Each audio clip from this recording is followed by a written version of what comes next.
Okay, I know that sitting here and saying playoffs bad is the lukewarmest of NASCAR takes, but the thing that gets me about the NASCAR playoffs is just how quickly it was shown to be just a total gimmicky mess. In literally its first season of implementation, someone took the system designed to make wins more important than ever and nearly gave us NASCAR's first ever winless champion. In 2014, Ryan Newman didn't do anything particularly special, but, he was solid. He only had 4 finishes outside the top 20 all season. The guy just finished races consistently. Sure, he didn't get his first top 5 until the Kentucky race at the end of June, but still, he did just enough to make the playoffs, and it was in that moment when he locked in. He took care of business in the round of 16, then had a monster round of 12 that made people stand up and take notice, and in the round of 8 finale, he shunted baby Kyle Larson into the wall and got in on the final corner by a single point to make the championship deciding race at Homestead. And then in the finale, he gave Kevin Harvick all he could handle, but he came up just short. Now, I think the history books look back on that season for Newman a bit unfairly. I mean, he didn't dominate like you'd expect a championship caliber driver to do, but he was super consistent, turned it on when he needed to, and nearly gave us NASCAR's biggest Cinderella champion since Alan Kulwicki. However, because he inadvertently showed the flaws in NASCAR's new point system, people used his season as the blueprint for how someone who was unworthy of winning a championship could win a title in the exact way NASCAR didn't want, and therefore, people discredit his season, which is definitely unfair, especially since it could have been a lot worse. See, there are certain drivers who have a particular niche at certain tracks, and if that track just so happens to show up before the playoffs hit, their only goal for the season is to win there, make the playoffs, and coast to that highly coveted 16th place points finish. Like Ricky Stenhouse at Daytona, Marcus Ambrose at Wackett's Glen, Daniel Suarez at Superspeedway Atlanta. What would it take for one of those guys to make a deep playoff run? Well, oddly enough, in the same season as Ryan Newman's Cinderella run, we were about 3 or 4 passes away from seeing a super Cinderella run from A.J. Allmendinger. Before we go too much further, let me just say, I love the Dinger. I don't want any of this to sound like I'm dogging on the guy. But I will say that aside from those rookie seasons from hell in the Red Bull 84 car, 2014 was shaping up to be AJ's worst season in the Cup Series, until he won an absolute dogfight with Marcus Ambrose at Wackett's Glen to score his first career win and lock himself into the 16-car playoff field. He then made the cutoff battle exciting in the round of 16 finale, but just missed out on the round of 12 by 2 points to Casey Kane. And he quietly finished the playoffs 13th in points, the best points finish of his career in a season that mostly looked like this. Womp womp. So how do we take this and make it into a deep playoff contender? Well, luckily for me, someone already did all the hard work. See, this whole thing came from a Reddit thread I saw years ago by a user named CleveBrent47. Man, that username's number looks familiar. He made a thread a few years back that just stuck with me, and today I'm going to show you his findings and see how few points of deviation it takes to get AJ into the round of 8 or maybe even further. First up, the round of 16, starting at Chicagoland. Now, we couldn't see very far back because the cameras were focused on the great battle for second between Kyle Larson and Jeff Gordon. However, we know he couldn't have done any better here because he finished 22nd, the first car, 2 laps down. We would have to change some pretty substantial stuff in order to give him any more spots. Skipping Loudon for the moment, we did get a brief shot of AJ at the very end of the Dover race since he was right on the cutoff line. He was the second car 2 laps down in 23rd and was a ways behind Jamie McMurray, who was the first car 2 laps down. He probably couldn't catch him, but even if he did, McMurray was the first car 2 laps down, so he'd only be able to gain 1 spot. But even if he did catch him, he'd still be short by 1 point. That is where Loudon comes into play. After a couple of late cautions from Jeff Gordon and Tony Stewart, the field was bunched up one more time with a green-white checkered finish coming. AJ started in the inside lane about 7 rows back, and by the time he got out of turn 2, he had passed the car in front of him, Clint Boyer, so you know he had some speed. As the cars headed into turn 3, this is the last time right here we got to see a glimpse of the battle that AJ was in. He's in this little cluster right here, next to Martin Truex and just behind Brian Vickers and Austin Dillon. In real life, he finished behind all 3 of those guys. But as we can see here, he's alongside Truex. If he can complete the pass on Truex and then get one of the 2 drivers ahead of him, that would give him the 2 points he needed to pull into a tie with Kasey Kahne. In this case, the tiebreaker would go to who had the best finish among the round of 16. Kahne's best finish was 13th at Chicagoland, and while originally AJ's was also 13th, with these 2 positions gained, it would go to 11, and Dinger would get the tiebreaker. On to the round of 12, and this time AJ did a little better for himself. He scored an 11th at Kansas, 12th at Charlotte, and 23rd at Talladega. Not amazing. And after all the points are tallied up, your friend and mine, AJ Allmendinger, is in a tie for 9th with Kyle Busch. And he doesn't even hold the tiebreaker, as Busch's best finish of the round was a 3rd at Kansas, while Dinger's was 11th. But we aren't out of this yet. This time we just need 2 things to happen.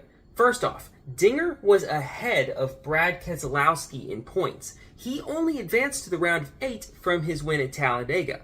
Ryan Newman actually held the lead on the final lap, so if there was a caution while the leaders were on the backstretch, Newman wins there instead of Brad K.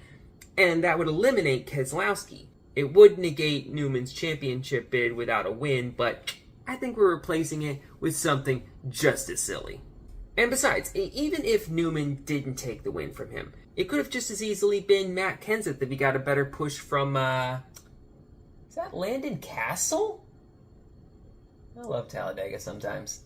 But that still only puts him in a tie for 8th, with Kyle holding the tiebreaker over him. We need one more spot.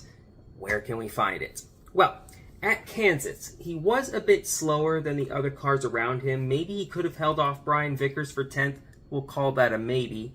At Charlotte, he took 4 tires late on the final restart before the green-white checker and made an impressive dash up from 16th to 12th in just 2 laps.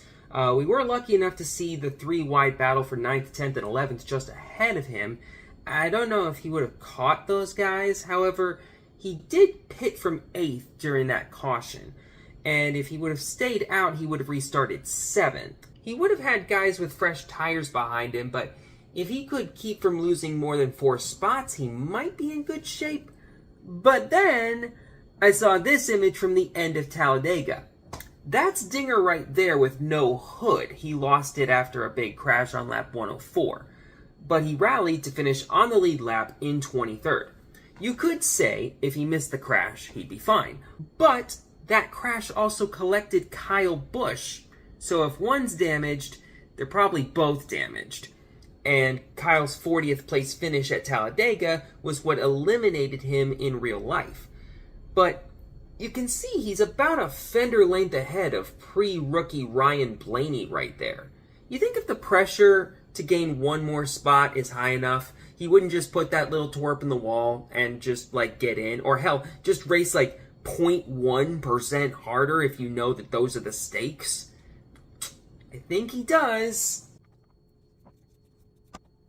And I think that would be just enough.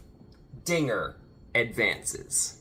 Now, to start the round of 8, AJ finishes 9th at Martinsville and 14th at Texas. Heading into the last race of the round of 8, the race that will ultimately decide who competes for the championship, AJ Allmendinger is above the cutoff line with no additional deviation points.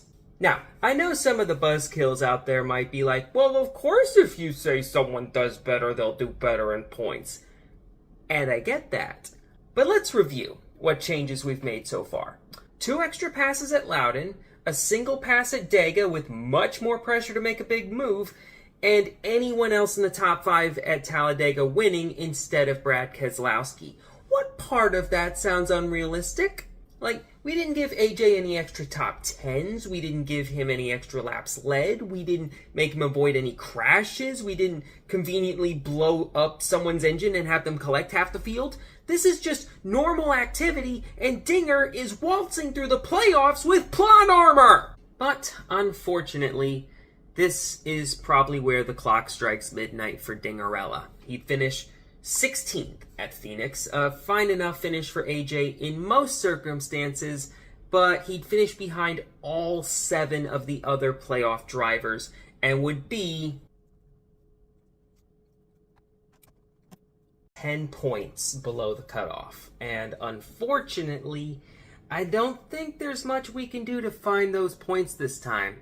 Like, Harvick was the only playoff driver to win in the round of 8, so he's the only person that we could do like what we did with Brad K at Talladega, but even then, that would only bring the difference down to 8 points, seeing as how there's a 2-point difference right here, and Gordon would get in over Harvick. At Martinsville, he pitted late on the final restart in 10th, whereas if he stayed out, he would have restarted 2nd with the preferred line, and a couple of other people staying out to run interference.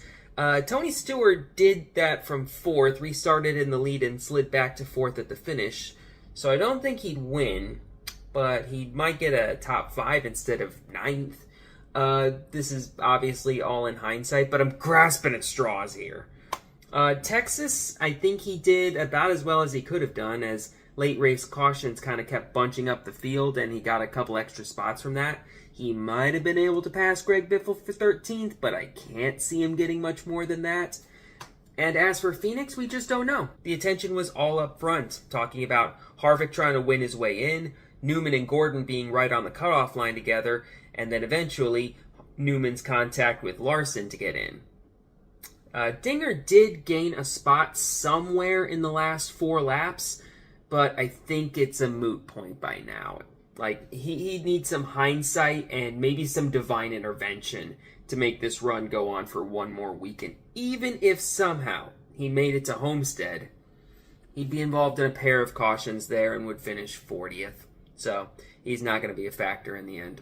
Ultimately, this run wouldn't be quite as headline-grabbing as Ryan Newman's Dark Horse title run, but I think if we got both of these events, Newman making a run at the title without a win, and Allmendinger being above the cutoff line heading into the final race of the round of 8 with a single top 10 in the playoffs and an average finish on the season of around 20th, maybe NASCAR would think about making some real changes. And maybe that, in combination with Martin Truex's out-of-nowhere 2015 Final Four appearance, is what led to the introduction of stage points in 2017, so that you couldn't just be good at the end of races, you had to be good all race long, theoretically giving us the best driver throughout the entire season, not just the one who got the best finishes. That sentence sounds so dumb said out loud, but I bet that was their logic. This in turn may have ended Ryan Blaney's 2017 Dark Horse run with the Wood brothers prematurely. That sounds like it might have been NASCAR's logic, but I don't want to get too deep into the head of mid-2010s NASCAR. That sounds like a scary place to be. So I think I'll just leave this here, but I would still just love to see another Dark Horse run like this. We haven't gotten one like that in a while.